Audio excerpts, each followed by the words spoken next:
A impenhorabilidade do bem de família como uma matéria de defesa do executado. Olá, pessoal. É uma honra recebê-lo em mais uma lição prática jurídica do dia, a lição prática de número 56 de um total de 365.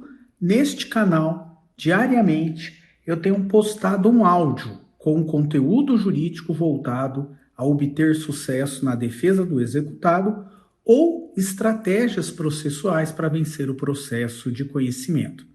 Hoje vamos analisar uma importante matéria de defesa na execução, a alegação da impenhorabilidade do bem de família. Bom, na ação de execução, principalmente quando a execução for por quantia certa, o ato principal executivo é a penhora. E a penhora pode, num caso concreto, recair sobre um bem imóvel que é a propriedade, a residência do executado. Nessas circunstâncias, é possível alegar a matéria da impenhorabilidade do bem de família. Nós temos no ordenamento jurídico brasileiro duas espécies de impenhorabilidade do bem de família. A impenhorabilidade do bem de família convencional, que é aquela prevista no Código Civil e decorre de uma manifestação da vontade do executado. O executado, que tem mais de um imóvel residencial, esse executado pode selecionar qual dos imóveis será considerado impenhorável. Para isso, ele declara, através de uma escritura pública, a impenhorabilidade do bem residencial.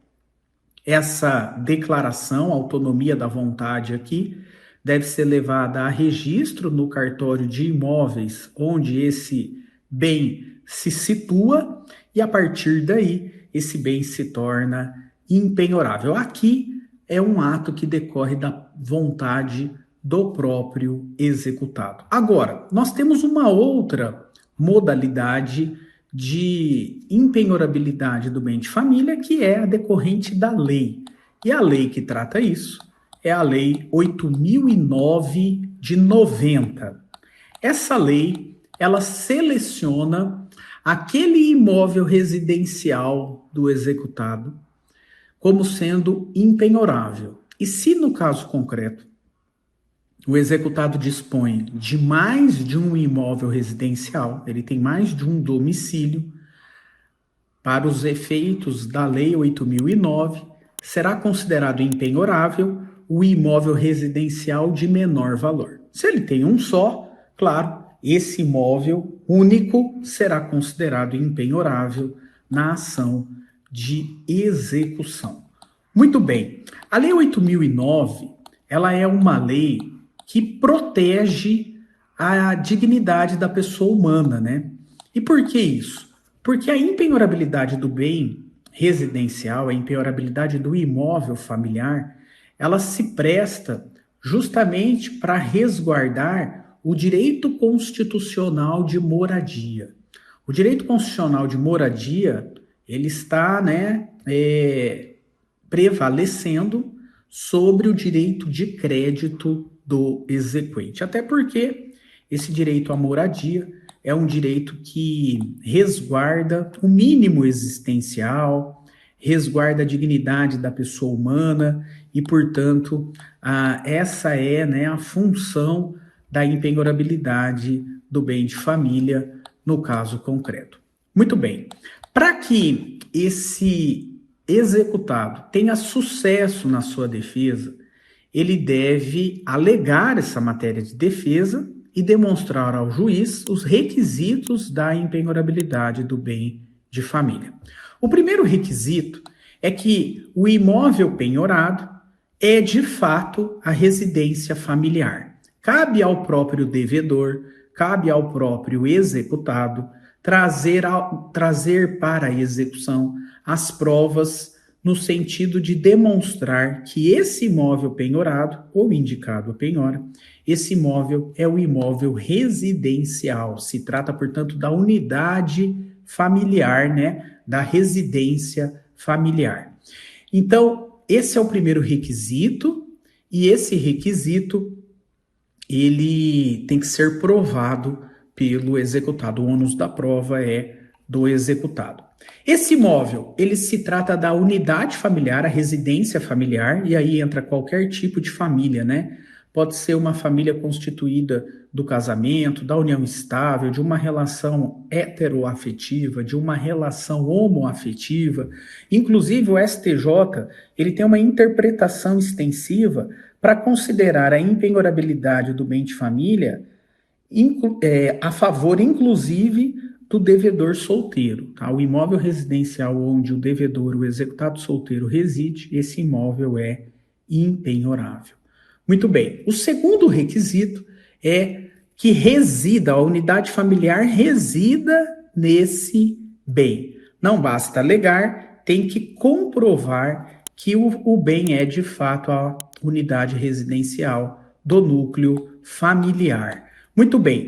Esse bem, ele tem que ser o único bem de propriedade do executado ou da entidade familiar? Precisa ser o único imóvel de propriedade familiar para ele ser impenhorável? A resposta é não.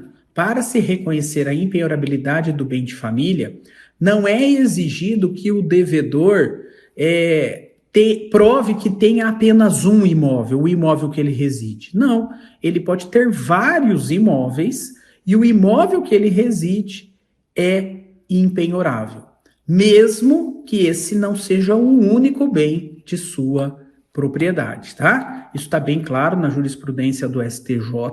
Segundo a jurisprudência do STJ, não é necessário a prova de que o imóvel onde reside o devedor seja o único de sua propriedade para o reconhecimento da impenhorabilidade do bem de família com base na Lei 8.009. Ele pode ser proprietário de vários imóveis. O que ele reside é impenhorável. E o fato dele ter vários imóveis não retira a impenhorabilidade do bem residencial. STJ, agravo de instrumento, no agravo em recurso especial, 2.088.444 de São Paulo, julgamento da quarta turma do STJ, relatoria do ministro Marco Buzzi, julgamento desse acórdão 28/11 de 2022. Não é necessário que seja o único imóvel de propriedade do executado. Um segundo ponto aqui importante que eu queria trazer em relação à impenhorabilidade do bem de família. O valor do bem, do imóvel, interfere na impenhorabilidade? Ou seja, se esse imóvel é um imóvel de alto padrão, é um imóvel de um valor econômico elevado, muito superior ao valor da dívida, mas é o único de propriedade do executado e é o imóvel em que a família e ele reside. Esse bem ainda assim é impenhorável? Para o STJ, o valor do único bem de família não interfere na impenhorabilidade do bem. A impenhorabilidade do bem de família, nos termos da Lei 8.009, ela persiste, ainda que se trate de um imóvel de alto padrão ou de luxo, independentemente do seu valor econômico. Nesse sentido, a jurisprudência também recente do STJ. Vou ler aqui uma parte do acórdão. Nos termos da jurisprudência desta corte, os imóveis residenciais de alto padrão ou de luxo não estão excluídos, em razão do seu valor econômico, da proteção conferida aos bens de família, consoante os ditames da Lei 8.009.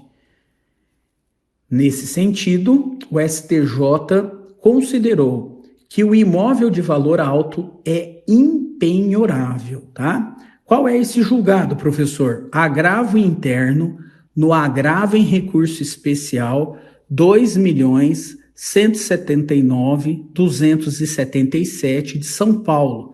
Quarta turma do STJ, Relatoria ministro Raul Araújo, julgamento no dia 28/11/2022.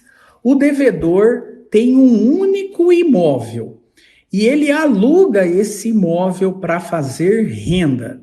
E com o produto da renda, ele paga o valor do seu aluguel onde reside. Esse único imóvel que está alugado, ele é também impenhorável, apesar de não ser o imóvel residencial do devedor. STJ já decidiu também isso. É impenhorável o único imóvel residencial do devedor que esteja locado a terceiros, desde que a renda obtida com a locação seja revertida para a subsistência ou moradia da família do executado. Portanto, aqui também o STJ deu uma interpretação extensiva à impenhorabilidade do bem residencial do devedor. Ok? Então, veja, a ideia aqui do STJ sempre é dar uma interpretação extensiva para proteger o executado em relação à impenhorabilidade do seu bem residencial. Por quê? Porque isso tem substrato, isso está amparado na Constituição Federal, justamente para proteger o direito à moradia e o direito à dignidade da pessoa humana, o mínimo existencial. Professor, como que se apresenta essa defesa no curso da execução? A partir do momento em que houve a penhora do imóvel residencial do executado, o executado pode apresentar por uma simples petição essa matéria de defesa, a impenhorabilidade do imóvel residencial, porque essa matéria de defesa é uma matéria de defesa de ordem pública e pode ser apresentada em qualquer momento do processo de execução. É claro que sobre essa matéria recai a preclusão. Se o executado ele apresenta essa matéria de defesa, o juiz acolhe ou não, e não há um recurso de agravo quanto a isso, ele não vai poder depois alegar novamente, porque aí haverá preclusão. Ok? É isso. Nos vemos, né? Nos encontramos na próxima lição prática jurídica do dia. Valeu, pessoal!